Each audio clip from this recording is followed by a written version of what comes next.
Russia and the U.S. has a huge impact to consumer prices. Just look back to March 2014. After Russia annexed Crimea, the U.S. imposed sanctions. But what happened was Ford's stock price went down. And this year, Russia started a war with Ukraine. And it's already impacting the U.S. auto industry. Russia is a major producer of critical metals for car production, like nickel and palladium. Russia supplies nearly 50% of the palladium used to make catalytic converters. And most of the lithium-ion batteries in our cars come from Russia, too. If Putin does decide to withhold Russia's metal supplies completely, U.S. car makers might not be able to produce internal combustion engine cars at all. The current Russian-Ukrainian crisis is also making prices of these metals skyrocketing globally. The cost of palladium per ounce has increased by 50% in just a few months. Imagine what's coming next. But there's something worse than the car shortage that's coming up. The conflict in Eastern Europe is putting a strain on the global food supply. A couple of months ago, President Biden warned Americans about an impending food shortage to come in the next several months. These food shortages won't only impact grocery stores, but they'll have a major impact on the auto industry too. Here's why.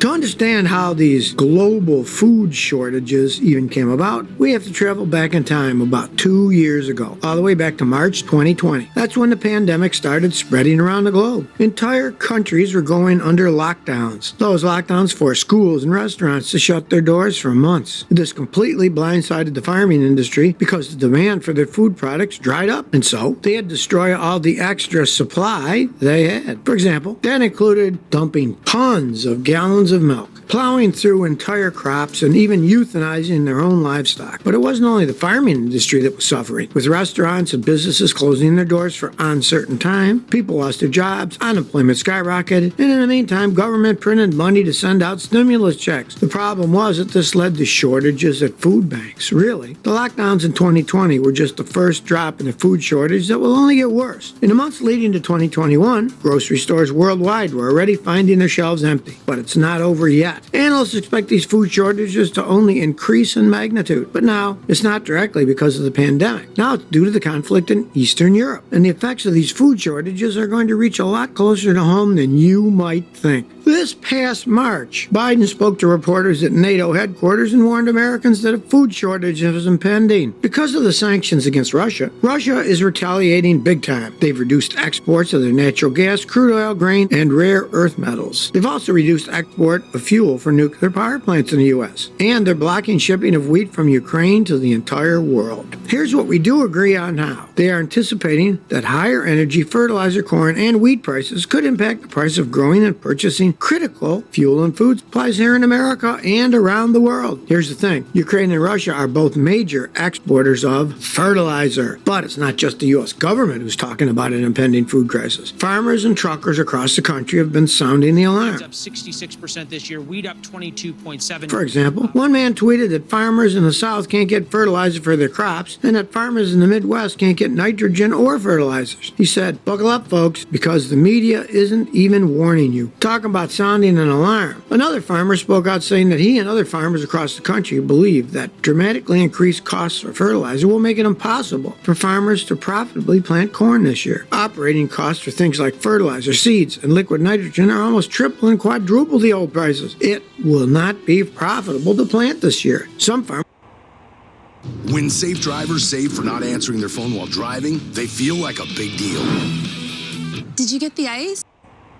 Farmers are deciding to switch from corn to soybeans for 2022. But there's currently a shortage of soybean seeds, so plans are still up in the air. Some farmers have even gone so far as agreeing that will be a major grain shortage later this year, especially with corn. And that's a major issue, seeing that corn is one of the fundamental pillars of the U.S. food industry. Just remember one key thing. Shortages of corn and wheat isn't like some shortage of semiconductor chips or even cars. If you miss the farming season, this impacts food supplies for the next few years. And while we can deal with without a new smartphone or new car. We can't live without food. The longer the war continues, the higher the risk of ripple effects of these food supplies. It's even expected to extend to the auto industry as a whole. According to many experts, the war could reduce global production of new cars and trucks by the millions in 2022. That's this year. The European auto market will feel the effects too, and they'll feel it first. Then the U.S. and other markets will be next. European automakers Mercedes-Benz and Audi have already announced that they'll be cutting production at their plants. This is due to the wire harness that are no longer coming in from their plants in Ukraine. Russia and Ukraine are extremely important sources of palladium and neon gas, which is critical to producing semiconductor chips. Ukraine itself produces almost 70% of the world's neon gas needed for important components, especially in the auto industry. But because of the current crisis in both these countries, researchers expect there will be 3.5 million fewer vehicles globally. But now let's talk about short term. How bad are we talking here? For consumers here in the U.S., the most immediate impact of this war is higher gas prices. They're already sky high, and they're only expected to continue skyrocket. Because of these sky high prices, Europeans have already decreased their driving habits, like those in Turkey and Germany. Did you know that if you think $4 to $5 a gallon in the U.S. is expensive? Well, listen to how expensive gas is in Germany. $8.26 a gallon. No wonder drivers in Europe are getting smarter about how much they really need to drive. Experts predict that a price tag of $4 a gallon in the U.S. by the 1st of April. And indeed, last month, gas prices passed that mark in every U.S. state for the first time in history. And since their original predictions have come true, what are they expecting now? Well, the head of petroleum analysis at GasBuddy said today, liquid fuels have turned into liquid gold. Prices for gasoline and diesel are spiraling out of control because of the global supply and demand imbalance. Canada also hit an all-time gas price high the same week. Their gas hit $8.15 Canadian dollars a gallon for the first time in history. And that's despite the fact that Canada has the world's third largest oil reserves after Venezuela and Saudi Arabia. So, what are gas price predictions for the future? GasBuddy predicts the average cost for a gallon in this country will hit $4.25 in June. For now, American and Canadians can still drive without overly worrying about gas prices, but eventually, we too will reach a tipping point. Did you know that last month, Renault agreed to sell their stake to Russia? Here's why this is important to know. Renault originally began their joint venture with the city of Moscow back in 2005. Yet, last March, they suspended operations at their Moscow plant. This announcement was made only hours after Ukrainian President Zelensky addressed the French Senate and asked for Renault and other French companies to leave Russia. Then Renault announced their plans to sell their 68% share in Avtovaz, Russia's biggest car maker, to NAMI, a Moscow-based automotive research institute. Renault did not disclose the exact price they plan to sell the stake for, but I'm sure it's nominal because if they don't sell it, Russia will just seize it for free anyway. Renault called the sale to the city of Moscow a responsible choice. Chief executive Luca De Maio said that it was a difficult but necessary decision. Russian officials recently threatened to nationalize Western businesses backing out of Russia due to the current war. So, by nationalizing the Renault factory, that would make it the first major transfer of private assets into Russia's hands. Recently, they nationalized McDonald's. This is just the beginning. Think of it from an economic standpoint. If Renault, with 45,000 employees in Russia, is now nationalized, and they just lost an entire factory and business in the country, won't they increase their car prices to recuperate some of this loss? Won't this also create a shortage of Renault cars? So now you see how the war is impacting the car supply and prices. To understand this a bit more, just look what happened in Iran when the U.S. sanctioned it. Some of you have described these international sanctions as crippling Iran's car industry. You see, at the time of these sanctions, automobile manufacturing was Iran's second largest industry. It accounted for 10% of Iran's GDP and 4% of its workforce. The only thing larger than the auto industry in Iran was the hydrocarbon industry. Some in Iran were expecting the sanctions for quite some time, so they got prepared for it. Iranian firms were able to work with companies in Eastern Europe and the Persian Gulf to overcome some of the challenges of these sanctions. After these sanctions hit, from 2011 to 2013, Iran's productions of cars dropped to more than half, from 1,420,000 a year to 624,750 a year. And at the same time, imported cars totaled 3.7 billion in 2013. That made up almost 12.6% of domestic production. But then came the late part of 2013. Nuclear negotiations moved into a new phase and sanctions were partially eased. And so in 2014, this downward trend was reversed. Production increased by a huge 53%. That's 736,948 total vehicles in 2013, up to 1,130,164 in 2014. And the Iranian auto